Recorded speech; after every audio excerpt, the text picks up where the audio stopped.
بسم اللہ الرحمن الرحیم۔ السلام علیکم ناظرین۔ گل خاں ہڑبڑا کر اٹھ کر بیٹھ گیا۔ وہ حیران تھا کہ اس کے ساتھ کیا ہو رہا ہے۔ بچپن سے اب تک وہ اس قبرستان میں ہے، مگر یہ سلسلہ رشیدہ کی موت کے بعد سے ہی شروع ہوا۔ اس سے پہلے اسے کبھی بھی قبرستان میں ڈر نہیں لگا، وحشت نہیں ہوئی، مگر اب کچھ بہت عجیب باتیں ہو رہی تھیں۔ اس کی چھٹی حس کہہ رہی تھی کہ کچھ تو گڑبڑ ہے، خاص کر آج کا دن اور نادر کی موت۔ نادر پہلے روز قبرستان میں آتا تھا، مگر گل خاں نے جب ذہن پر زور دیا تو اسے یاد آیا کہ رشیدہ کے مرنے کے بعد سے وہ غائب تھا، جبکہ اب کچھ دنوں سے نادر نے دوبارہ آنا شروع کر دیا تھا۔ وہ پکی عمر کا آدمی ہو چکا تھا۔ گل خاں کو یہ حیرت تھی کہ سلیم سے اس کی دوستی کی کوئی تک نہیں بنتی، مگر پھر بھی وہ سلیم کے پاس آ کے رات بھر بیٹھنے لگا تھا۔ گل خاں کو تشویش ہو رہی تھی، وہ اب اپنے بیٹے کے لیے فکر مند ہو رہا تھا۔ نادر کی موت نے اسے ہلا کر رکھ دیا تھا۔ گل خاں سوچ رہا تھا کہ اس کے لیے کہیں نوکری کی بات کرے تاکہ کم از کم وہ اس وحشت کدے سے باہر نکل سکے۔ اگلے دن جب گل خاں نے سلیم سے بات کی کہ وہ باہر جائے، کہیں نوکری ڈھونڈے، نہ جانے سلیم کیوں جھنجھلا گیا۔ کہنے لگا کہ میں تمہاری جگہ ہی گورکن لگ جاؤں گا، میں کیوں دھکے کھاؤں، میں نے ساری زندگی یہیں گزاری، میں یہاں سے کہیں نہیں جاؤں گا۔ اس کے جواب نے گل خاں کو حیران کر دیا۔ وہ تو خود یہ نوکری چھوڑنے کے لیے تڑپ رہا تھا۔ یہ کیسا لڑکا ہے جو یہاں رہنا چاہتا ہے؟ آخر وجہ کیا ہے؟ اسے رشیدہ کی رات کی بات یاد آ رہی تھی، اسے فکر ہو رہی تھی، اسے اپنے بیٹے کے لیے، اس کے مستقبل کے لیے فکر ہو رہی تھی۔ اس قبرستان میں اسیب ہے، تو نہیں رہ پائے گا۔ یہ سن کر سلیم زور زور سے ہنسنے لگا۔ اسیب؟ زندگی گزاری یہاں، آپ کو کتنے اسیب نظر آئے؟ آپ میری فکر نہ کریں، میں یہی رہوں گا، یہی کام کروں گا۔ اب سے قبروں کی کھدائی بھی میں کروں گا، آپ آرام کرو، آپ کے آرام کرنے کے دن ہیں۔ گل خاں نے اس سے بحث نہیں کی کہ وہ ابھی اپنے دوست کی موت کے صدمے میں ہے۔ اس نے سوچا آرام سے بات کرے گا۔ اگلے دن قبرستان میں پھر ایک تدفین ہونی تھی۔ عورت کی میت لائی گئی۔ سلیم نے آگے بڑھ کے سب کام کیے۔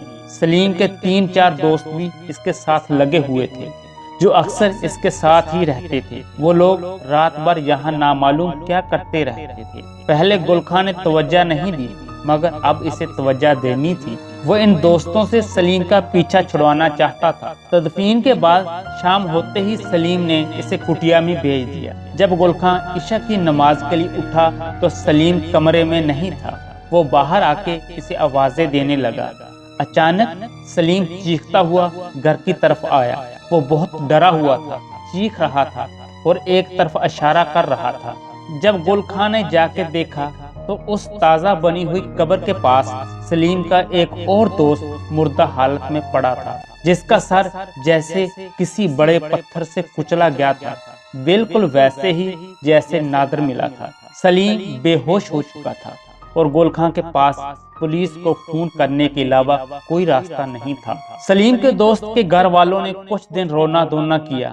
اصل میں اس کے سبھی دوست ایک قریبی کچی آبادی کے رہنے والے تھے، جن کے پاس نہ تعلیم نہ پیسہ، بس کچھ دن رو دھو کے چپ ہو رہے۔ ویسے بھی یہ قبرستان اسیب زدہ مشہور ہو چکا تھا، مگر اب قبرستان کی انتظامیہ حرکت میں آ گئی تھی۔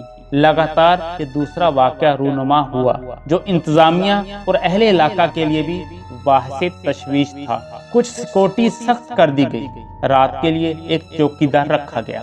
گل خاں اور سلیم کو بھی سخت ہدایت دی گئی تھی۔ کچھ دن سکون سے گزرے، ہاں، مگر ان دنوں میں گل خاں نے محسوس کیا کہ سلیم بہت ہی بے چین ہے، رات بھر جاگتا ہے۔ گل خاں کو ایسا لگا کہ وہ اپنے دوستوں کی موت کی وجہ سے پریشان ہے۔ وہ اکثر اسے بٹھا کے سمجھانے لگتا تھا کہ باہر جا کر نوکری ڈھونڈ لے، مگر نوکری کی بات جانے کیوں سلیم چڑھ جاتا تھا۔ کچھ دنوں بعد پاس کی کچی آبادی سے ایک عورت کی میت لائی گئی۔ اس کے ساتھ سلیم کا ایک دوست بھی تھا جو تدفین کے بعد قبرستان میں ہی رک گیا۔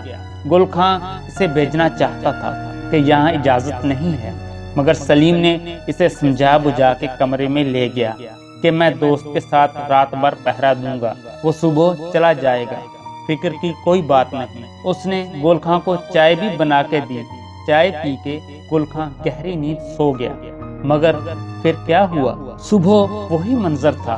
سلیم کٹیا کے پاس بے ہوش پڑا تھا اور اس کا وہ دوست نئی بنی ہوئی قبر کے پاس اسی طرح مردہ حالت میں ملا جیسے پہلے دونوں لڑکے ملے تھے۔ وہی کہانی دہرائی گئی، نہ کوئی ثبوت نہ کوئی نشان، کسی کو کچھ سمجھ میں نہیں آ رہا تھا، مگر گل خان کو کچھ یاد آ رہا تھا۔ چائے پی کے اسے گہری نیند آ گئی تھی، مگر اس نے رشیدہ کی آوازیں سنی تھی۔ وہ بہت چیخی تھی، آوازیں دے رہی تھی، مگر وہ سو گیا تھا۔ اس قتل کے بعد پورے علاقے میں خوف و ہراس پھیل گیا تھا اور قبرستان کا یہ کیس ایک بڑے افسر کے پاس بھیجا گیا۔ انسپکٹر جان عالم اگلے دن سے وہ تفتیش میں لگ گیا۔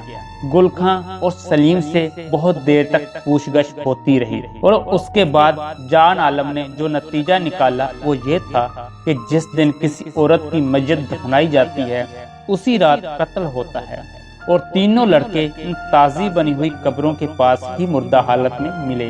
آخر کیا وجہ ہے؟ اور قبر تو ایسی ہوتی ہے جیسے کسی نے چھوا بھی نہیں، ورنہ اتنی بے دردی سے کسی کو مارا جائے تو اس زمین پر ہلچل یا قدموں کے نشان ضرور ہوتے۔ ایسا لگتا تھا کہ جان عالم کی تفتیش صحیح سمت میں جا رہی ہے۔